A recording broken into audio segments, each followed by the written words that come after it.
দেখতে দেখতে 1 বছর কেটে গেল, তবুও সেই মুহূর্তগুলো যেন চোখে ভাসছে।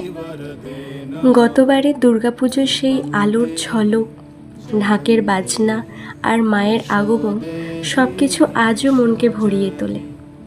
এবারেও দিন গুনছি, আর মাত্র কয়েকটা দিন, কয়েকটা মুহূর্ত, তারপরই আবার বাজবে ঢাক, জেগে উঠবে আলোকিত শহর, ভরে উঠবে মন আনন্দে আর ভক্তিতে।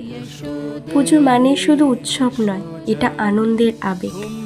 তাহলে সবাই প্রস্তুত তো? কারণ মা আসছেন, দুর্গাপুজো আসছে, আর মাত্র কটা দিন।